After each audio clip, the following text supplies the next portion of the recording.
today.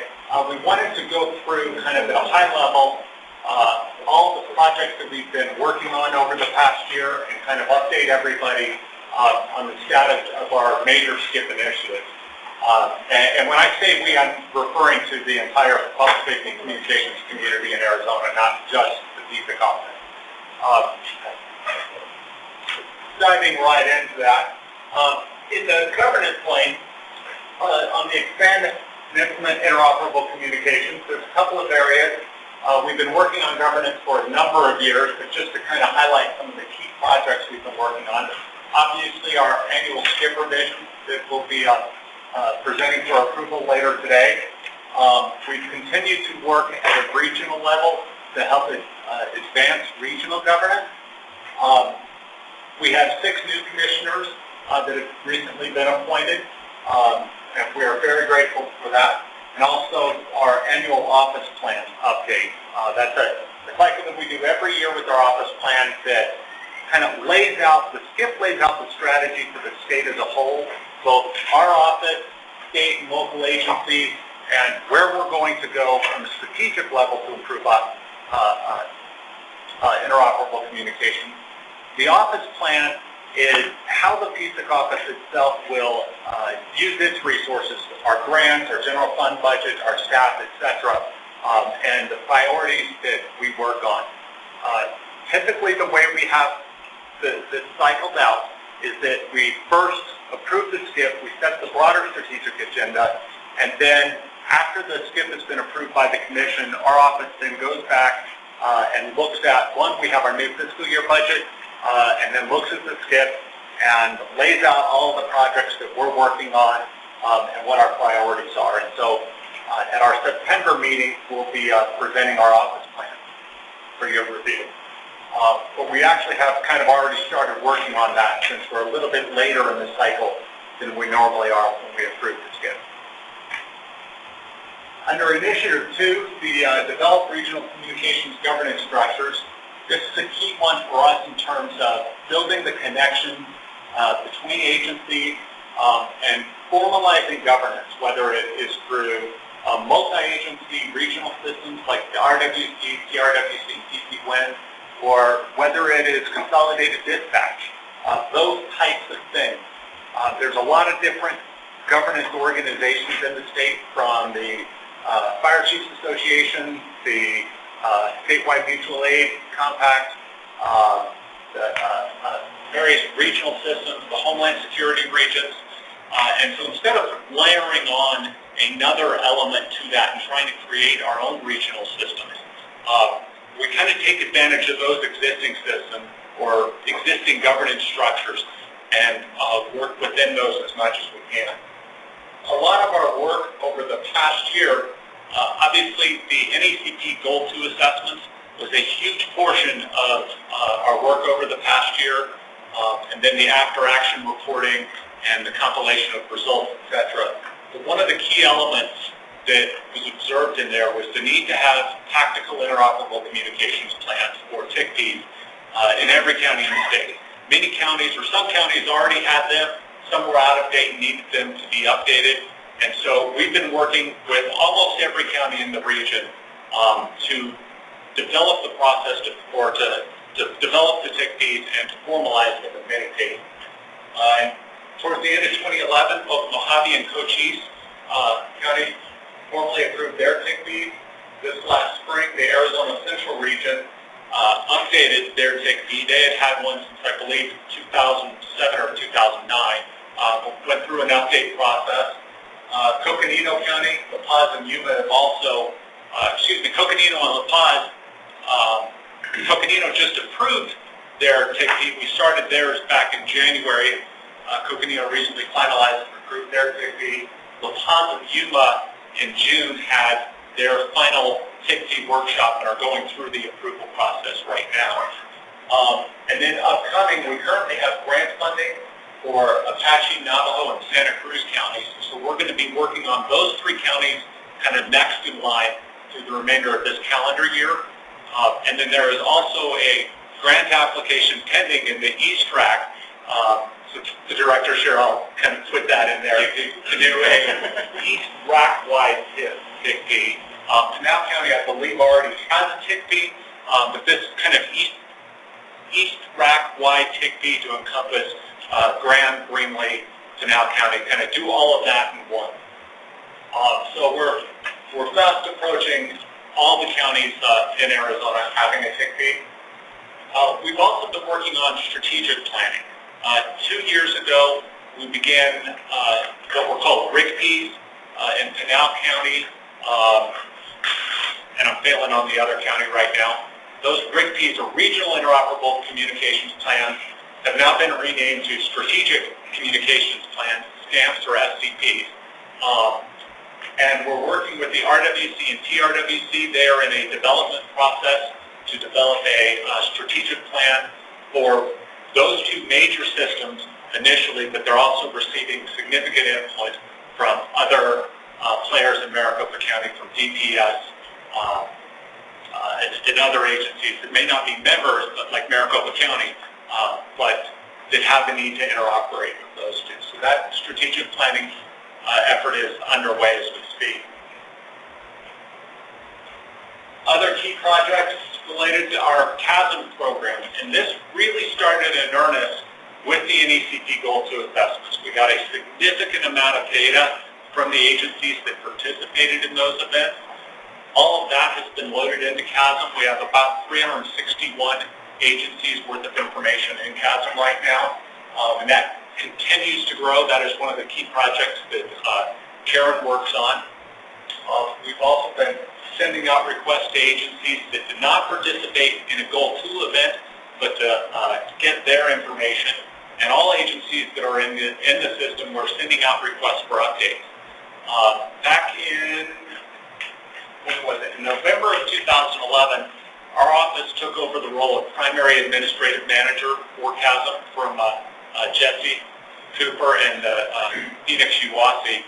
And that was done initially. CHASM was a tool just for the UASIs, and as we've expanded it out to be a statewide tool and resource, the UASI and our office agreed that it made sense to have it, the administrative side of it, user account management, etc., be handled through our office.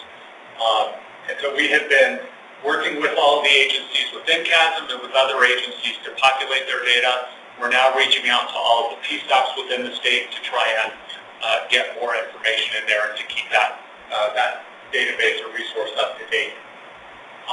We've also developed an RFQ, or request for quote, for a statewide, I don't want to say a statewide contract because that has a very specific meaning, but a contract for our office to be able to contract with a facilitator to do strategic planning and technique planning. That RFQ has been posted already, but the award on that is still pending, so unfortunately I can't talk more about that right now. But once we have that award formalized, we're going to be able to move a little bit quicker on the remaining TIC-Bs and then begin to shift to helping regions with strategic planning. And we do have a specific grant. In fact, we have 2 grants specifically dedicated for strategic planning. Strategic Initiative 3 is kind of our initiative that helps connect us to all things federal, state, and local. This is to implement a strategy for supporting the national level goals that are applicable both at a regional level, state level, and the local level. A lot of that is within the NECP. There are a number of milestones laid out. We've talked a lot about Goal 1 and Goal 2, and later today I'll talk about Goal 3. But there's also a number of different milestones that are required public safety to meet for emergency communications. Things like emergency communications planning, having an emergency communications plan. Plain language is one of the milestones within NECP. Programming the NIFOG channels into radios, those types of things. And so this is the initiative that kind of leads us down that path, along with FEMA, various FEMA and OEC initiatives. And right now this is the initiative we've been working with on broadband under. And then also the various different kind kind of national public safety standards to help promote those out. And then, of course, finally, supporting narrowbanding compliance, both the January 1st, 2013 narrowbanding deadline, and then, of course, the 2017 800 megahertz narrowbanding deadline. Did I get that right? I'm sorry? 700, thank you. So within this area, as I mentioned, NECP Goal 2, we've talked a lot about it in the last several meetings. We've documented an awful lot of it, so I'm not going to go through all of that today. But the presentation, both of those blue underlined are actually hyperlinks that will lead you to both the presentations we gave to the PSCC and SIEC earlier this year on that, and then the statewide summary, as well as the compendium of the results of the 13 after-action reports. That reporting, those after-action reports, and all the information that we learned during that process has helped to establish a baseline for interoperability in Arizona, and that's kind of where we're working off of. That's what helped guide some of our TICP efforts earlier today, and is guiding a lot of the rest of the work that we're doing. And we're going to continue to refer back to those reports and continue to update the Feds on the status of the progress that we're making here in Arizona. So whenever we have counties that complete their TICPs and have those, we report that back up to the Feds as well. Other activities that we did last December, a workshop on continuity of operations plans and COGS for PSAPs, which is the beginning of some of our outreach efforts to dispatch centers in particular. In fact, there's a couple guys here today that we first met back there. We held numerous workshops last year on integrating NIPS ICS into the communications unit. We've done a significant amount of narrowbanding outreach, both to our stakeholder pool, plus PSCC database, and our statewide narrowband survey. We're actually making really good progress narrowbanding-wise in the state of Arizona. In your handout, at the end of your packet there, the multiple project updates, there's an update on narrowbanding. If I remember right, we are about 84 or 85% of the state has modified their licenses with the FCC to be either narrowband only or narrowband wideband to allow them progress. So that's about a 6.5% increase since May. So we obviously have a ways to go with 6 months left. We encourage folks to not only update their license, but if you have frequencies that you've licensed that you're no longer using, that you're not going to be using after January, please go ahead and just revert back those frequencies. It's as simple as logging into the FCC's website, modify your account on the top right, and it's about 5 clicks from that point. When you select the frequency, you hit modify, you hit delete, you confirm, and you're done. And that has actually been something that's helped get our percentage up. It's cleaning out some of the frequencies that agencies have, but no longer have the use for it. As they migrated to new technologies for other reasons. Next, Strategic Initiative 4, establishing a policy, standard, and procedures framework for interoperable communications. We have done a significant amount of work on this, and now with broadband coming up, and particularly a lot of the initiatives of the SIEC, we continue to work on various policies. Some of those, these are the various objectives. But some of the key projects we've worked on, the SIEC has been reviewing the VHF and UHF minimum equipment standards. Those hadn't been updated since 2007.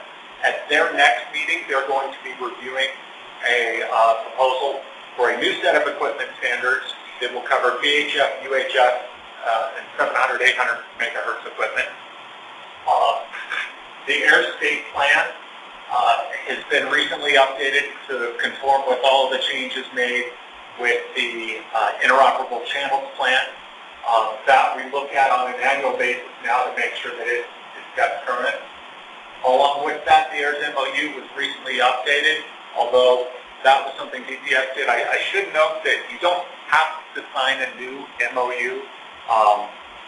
Your existing MOU is still valid. So if you saw that new updated date on that, that was to incorporate a few more terms and conditions. but if you have an existing MOU, it's still valid. That I would recommend, though, if you're able to do that, one of the key things the MOU requires is to keep DPS up to date on a continual basis on the number of radios you have on your system. And if you haven't signed an MOU, it's available on our PSIC office website. The SIEC is also putting together an AIRS improvement and sustainability plan. The AIRS system has been built out now statewide. From the state's perspective, the money that was acquired through various different grants to build that system out, all of those projects have now been built out. And so the SIEC, DPS, and our office are working together and our work group to put together a plan for how agencies can identify coverage gaps in their area, identify resources, and put together a proposal, both the SIEC as well as the Homeland Security for Grant Fund, to improve coverage in their area. And that plan will kind of lay out all of the details for that. Within our communications unit, we've been recognized, and this will be covered later, but we kind of have a national best practice for how our communications unit is being implemented and facilitated. And so we've worked on all of those procedures, from the COML standards, the training coordination procedure, our NIMCU work group policies and procedure. All of those were also updated and enhanced this year and are undergoing a process right now. Originally, these were all focused on just the COML position, but as the COMT position has come out with the task book, and we expect that there will be additional positions that have formalized training and task books, like the Incident Communications Manager position and others. We're updating these procedures to kind of take advantage of the fact that it would cover any COM unit position with the task book. We've also worked on a regional level. Michael Britt worked with both TTS, City of Phoenix, Maricopa County, TRWC, a number of the larger systems to put together documentation on the Regional Communications Systems Connection Project. A project that will basically allow a tactical communications channel amongst the participating systems there. On Initiative 5 under AIRS, as I mentioned, there's now 35 suites providing coverage to all 35 counties. Excuse me, all 15 counties. I thought I was in Virginia for a minute. The state EOC is also connected to AIRS via the microwave link. In fact, they exercised it just yesterday as they moved from their primary EOC for an exercise to the alternate EOC. Governance of the system has now been formalized. The AIRS training program is formal. We continue to go out and do presentations on it. I believe we even have some CDs in the back there with a lesson plan, the training plan, training documentation, the presentation, and the video. All of the AIRS suites are now narrowband compliant. Last December, we conducted a drive test of the AIRS system, primarily the areas outside Maricopa County, along the major freeways and highways, although it did cover Maricopa County a couple of times as they had to drive through. All of those drive test results, the raw data and the map files are available on our PSIC office website, and it's a great resource to kind of drill down and be able to see where there may be coverage gaps for AIRS in the areas you serve. One of the things we found was that the AIRS drive test, for the most part, aligned very closely with the results from the computer-generated propagation map. But there are some areas where the gaps did not kind of coincide closely. So those resources are available out there now as well. Then the SIEC also approved a recommendation to DPS on how NGOs, nonprofits, should be treated when applying for an MOU, which NGOs can apply for an AIRS MOU, etc. Strategic Initiative 6, this is the primary initiative that local and county agencies use to help advance interoperable communications projects, whether it's radio caches, gateways, building systems, shared systems together, etc. The key focus behind this initiative, though, is the emphasis on regional shared systems. There just isn't the money anymore, and I'll kind of hit on this again later, but as we all know, Homeland Security grant funding has been shrinking and shrinking. The Interoperable Emergency Communications Grant Program wasn't funded last year, is not being funded this year, and from our conversations with OEC, it's not going to be funded next year. It's just that that program will not be coming back as a dedicated revenue stream for interop communication. State Homeland Security grant funding continues to decrease, has significant year-over-year drops on it. So we can't do single agency standalone systems. The focus coming from OEC right now, and I'm sure from Homeland Security, is this is not a time for building, this is a time for sustaining.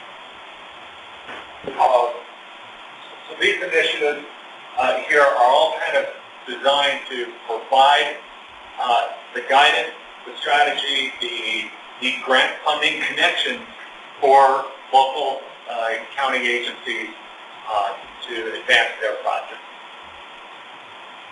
Some of the key projects, I mentioned the RCSC project. In addition to that, the Yuma Regional Communication System has a big peak grant going on right now, and our office is providing kind of monitoring and support for that grant, although that's primarily a YRCS project. And then our office also works with the Office of Emergency Communications on technical assistance, or TA. The technical assistance cycle normally is started around the September-October timeframe, with applications due in December, because it follows the federal fiscal year. This year, OEC announced in our recent June National Council of Statewide Interoperability Coordinators meeting that they're hoping to have the catalog out sometime by the end of July, with requests coming in on an ongoing basis starting in August. We have not seen anything formal from that, but as soon as it is, we will get that out to you. Typically, states are authorized to submit requests for up to 5 TA requests each year, and all those requests need to go through our office. We're the ones that actually submit those requests. But we've done a lot under those TA requests to support local planning efforts. In particular, 2 of our TAs this year were done through that. Or excuse me, 2 of our TICPs were done through the TA effort. Strategic Initiative 7 has to do with the statewide microwave network. That's kind of the backbone for a lot of what we're trying to do. I'm not going to go into the updates on that at our September meeting down in Tucson. Kevin Rogers from GPS will be giving an update both on the statewide microwave project as well as a number of other DPS-related projects. Initiative 8 has to do with the Strategic Technology Reserve. In 2007, the Public Safety Interoperable Communications Grant Program, another grant program that's gone away, one of the key requirements of that was that states needed to establish a Strategic Technology Reserve. And so ADA is kind of this project is now complete, but was the coordinating agency for that SPR. And a number of different assets were purchased under this, from satellite phones for continuity of government to the mobile communications vehicles, the Gila Monsters and Toads, etc. A number of air suites, I believe, came under this grant project as well. The state SCR project is complete. There's still some documentation on assets that's being done. We're making sure all those assets get listed in CASM, get documented in various county TICPs, so that agencies know, with only 5 mobile communications vehicles, 1 for each Homeland Security region, all the other counties in that region need to know where that asset is and how to deploy it. So that information is being documented in TICPs. We saw a number of counties use these assets successfully during the NACP Goal 2 event, and we'll also have ADA come and give an update at a future meeting on the SCR and the future of that. Strategic Initiative 9 is the other statewide initiative, Upgrade Operable Communication Systems for Interoperable Communication. And again, DPS will be providing an update on the state agencies and where they stand at our September meeting. But that's primarily what this initiative has been done. Two updates I will give you is that narrowbanding is moving forward at the statewide level. We've seen a number of project investment justifications come through our office. For those not familiar, that's a process where our agency approves any project over $25,000 related to IT. And so all these narrowbanding projects have come through our agency. And so every state agency is working on that as well. The RICO project, there was a $2.2 million in funds from RICO that was made available for a project the Commission approved 2 years ago now, or almost 2 years ago, 2 years ago in September, to expand interoperability along the southern border. 5 of the 6 sites have been completed. The 6th site, everything's ready to go. It's an access issue. It's the top of the hill that has destroyed a number of trucks trying to reach it. And so until that road is accessible, the equipment can't be installed. But the system-wide upgrade for the YRCS system has been complete, and that's moved on up there. An MOU and draft SOP. The MOU has been developed and finalized. The draft SOP will be finalized in cooperation with the 10 different PSACs that are involved down there.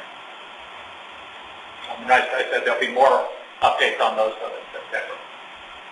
Strategic Initiative 10 and 11, developing and implementing a training and exercise plan statewide. Along with this, of course, falls the AIRS training and our communications unit training programs. And from a broader perspective, working to ensure that interoperable communications is incorporated into counties and agencies' training plans and into their exercise plan.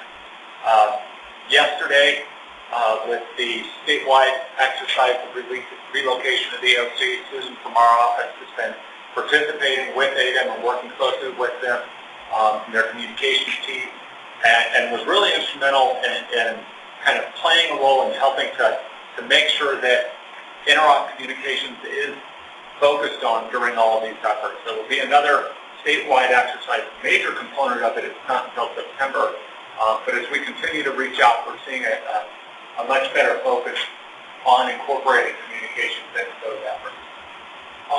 From our communications unit program, we now have 15 individuals recognized as all hazards regional communications leaders. So that resource list is posted on our website. Deployment of those assets is like any other asset in the state. Matter of calling the agency that owns that asset, if you will, and requesting deployment of that asset from their agency. A lot of work continues to be done on that, and every 2 months we receive more applications, and those are reviewed by the work group. We're moving forward on the ComL Field Day. A lot of the planning and other work has been done. An RFQ has been developed, but due to a number of procurement delays, that RFQ has still not been issued. And so at this point, we don't want to say exactly when the ComL Field Day is going to be, because we've got to get that RFQ posted and awarded before we can coordinate the exact date of that. But we do anticipate being able to update you further on that in our September meeting. From communications unit training specifically, over the last year and a half, actually just over the last year, we've held 6 ComL classes, 5 from our office, and 1 that FEMA sponsored. 74 students went through those courses. That's brought the number to 192 students have taken the ComL class in Arizona since 2009. Those 2009 folks, if they get their task books signed off by the 3-year period from when they took the class, they'll be able to be recognized. We also held, there were 2 CompT courses in Arizona, so 33 students have taken advantage. I believe it was 1 in Tucson and 1 in Phoenix. We have 8 OEC approved ComL instructors now in Arizona, which makes it for agencies that want to host a ComL class using their grant dollars. The coordination training unit procedure kind of talks about it. But with a cadre of 8 instructors in Arizona now, it really helps to reduce the cost of holding those classes. Again, I already mentioned the year's training. Strategic Initiative 12 is our education and outreach initiative, create and implement an education and outreach plan. That's also up for review today. The outreach plan was initially developed last year, 2 years ago, but we update that every year to align with the new strategic initiative in the SCIP, and so that will be updated this afternoon as well. Obviously, we continue to attend statewide, national, local events. As I mentioned, there's the narrowbanding stuff. We continue to push that as kind of one of the key focuses from our office, narrowbanding. With that, that's kind of a high-level overview of a lot of the different projects and the initiatives that we have been working on under our existing SCIP initiative. And I'd like to open it up for any questions or comments. Yes. Details. A lot of your initiatives involve a lot of work by staff and work on policy procedures. The one thing that caught my eye a little bit was some of the areas that are subject to funding. My concerns, my questions included, with these initiatives, are you funded to carry out these initiatives in the time frames? Minus the statewide tax vote. Yeah, and thank you for bringing that up. We have been very careful in our office on, and work very closely with Homeland Security on grant extensions, et cetera, to be able to lay out a funding structure.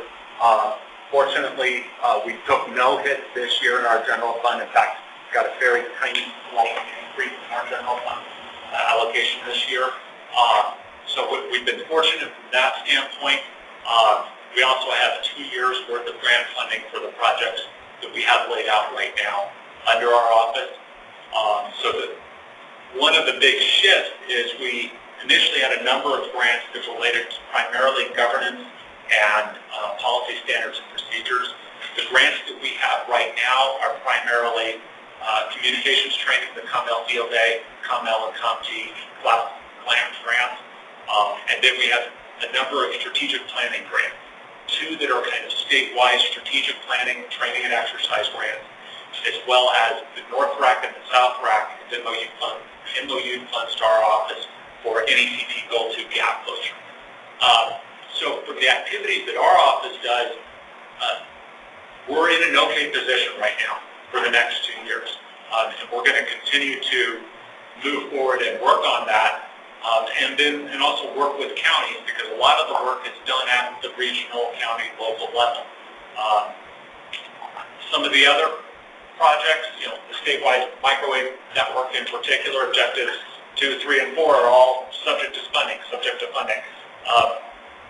That remains a concern for the state as a whole. I know that that's a concern for systems as a whole, any expansion, any types of efforts. We're doing the best we can to kind of help leverage both the resources of our office and the resources in local areas to help work on some of these shared systems. And I'll let Kevin in September speak more to kind of position on the big statewide initiatives. Justin, can you talk about what's kind of happening at a federal level? Because you talked about some of the funding kind of going down. What are some of the other initiatives? What's some of that reasoning? And then also, can you kind of do a little compare contrast with how our programs are versus other states, kind of maturity levels and initiatives and things like that? Absolutely. So from a federal perspective, and I talked about how the IACGP program is gone. I mean, it's still there. It's just not funded. I kind of feel like the Tucson UWASI. It's still a UWASI. It's just not receiving UWASI funds. There's a number of other grant programs that are like that. The SCIP grant program has been shrinking. What that's done from our office is, we have to look at other grant funding sources. We have to look at other ways to shoehorn the projects that we're trying to advance into different grant programs. Whether that's working through the ACJC and some of the grants that they oversee, those types of activities, being a little bit more innovative, looking at some of the IT award grants. One of the big things that we're seeing on a federal level, though, Um, and I don't want to speak too authoritatively on this. You'll take this as a little bit of a game of telephone, but we're seeing less and less of an emphasis on Homeland Security grant funds. We're seeing funds start to spring up in other areas. We've talked a lot about, Michael will hit on this in a moment, but broadband. A lot of money set aside for broadband. Right now, there's the $135 million state and local implementation grant program, plus $2 billion set aside for the beginnings of the FirstNet build-out. So we're seeing a shift in the priority of where funding is going when it comes towards emergency communications. And we're hearing that from the Office of Emergency Communications. I'll talk about this in a little bit, but they're really extending their viewpoint now beyond just interoperable communications towards the broader focus of emergency communications. And so that's, on one hand, that makes sense because that line between interoperable communications and operable communications, what is voice, what is data? As technology has been converged, a lot of those priorities are being converged. So we're having to look at those different funding sources and be a little bit more creative in where we go and the funding sources that we're seeing. That is probably going to cause a significant impact on the operations that we do, the projects that we work on. Michael Britt's Times has been about 75% focused on policy standards, procedures related to broadband and strategic planning related to broadband. And so we're going to see a lot more of that come down. But at the same time, I think through creative planning, through shared resource usage, we'll be able to continue to advance the projects that we're working on. And the second question was kind of relate us to other states. Thank you to other states. Other things happening that you guys have seen borrowed or shared. So June 12th through 15th, I was in Los Angeles for the National NEXWIC meeting. It was a joint meeting with SACOM, ERC. Every state approaches the problem of interoperability differently. Some states, Tennessee, they have a single statewide system, and their statewide governing body is their system board of directors. Their statewide interoperability coordinator is the executive director of that kind of system. Other states, it really is a mix on how states do it, whether it's an IT agency, Department of Public Safety, emergency management, that type of role. Within our region, California is somewhat similar to ours in terms of having an office for this, although they're very starved with resources. But they have a couple of folks that are on this issue. Nevada, up until a couple months ago, had a statewide interoperability coordinator out of their DPS, but he is no longer there, and they don't have the position right now. There's an interim person kind of serving in that role, but they don't have an office. They don't have anybody dedicated to this. It was always a add-on position to the guy that was responsible for their state communications. In Hawaii, it was as part of the Department of Emergency Management. Again, they lost their SWIFT position a couple of months ago. In that case, he went and got married and moved back east. But due to lack of funding, they don't have that position filled anymore. Some of the islands, a little bit further out, those are all grant-based funded. It really is a mix between general funds, kind of like we have, and some that are strictly grant-based funding. Many of the states are in the position right now with IUCGC going away, which allowed direct funding for that. They don't have the funds for that office. And some of those states are deciding, unfortunately, to roll back and to no longer have a specific SWIC position. Other states are shifting the focus to encompass more things like, broadband and 911, etc. Well, if I can add some thoughts on those, that was great. We're considered one of the top leading SWIP offices in the country by the SWIPs among themselves. We'll look to the best practices and ask all the time local best practices and serve our communities and mentor other states. We've been the best, one of the best in the country, New Jersey and us, I would say, at leveraging grant funding, through partnerships with local and with other state agencies to actually form a cohesive office as opposed to simply throw grant money out there and then pray that it's just sticks against the walls like every other grant funding, but actually develop an integrated office and then use that grant fund to systematically, as Justin so eloquently described, roll these initiatives through as full initiatives and statewide initiatives. Our ability to continue to sustain that beyond the funding that we currently have, general fund and grant fund, would be, us making a push probably next year and the year after for an increase in general fund appropriations, unless we find that the broadband grant funding, which $135 million sounds like a lot until you divide it by 50 states and lots of programs and lots of needs to pay consultants to help you do the analysis, it's not a lot of money for subsequent funding, and the billions are really going to be spent mostly by the feds in the national build-out. So I just don't see the same level of funding coming from the national level for this kind of initiative. And God forbid we ever had an event again like the 9/11. I think they might shift a little, and I hope we never do. But at the moment, we're definitely not seeing a general decline in emphasis on this on the national level, and a need to sustain if we feel that it's a priority at the local level, I would think, in terms of what we're doing.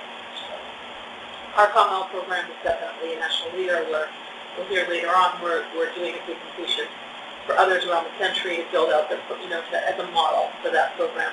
And our policy standards and procedures are continually being used by other states. Certainly there's other states that are considered further along in their operability than we are because they've invested in it from an infrastructure perspective, which we've never given Kevin and David and all the others who actually have real-life systems any significant money at the state level, and therefore we don't have what other states have that have significant state and operating systems. But from the point of view of pure SWIC activities and bringing all those disparate things together, we definitely have a national model. Shooting my horn, I think that's just accurate.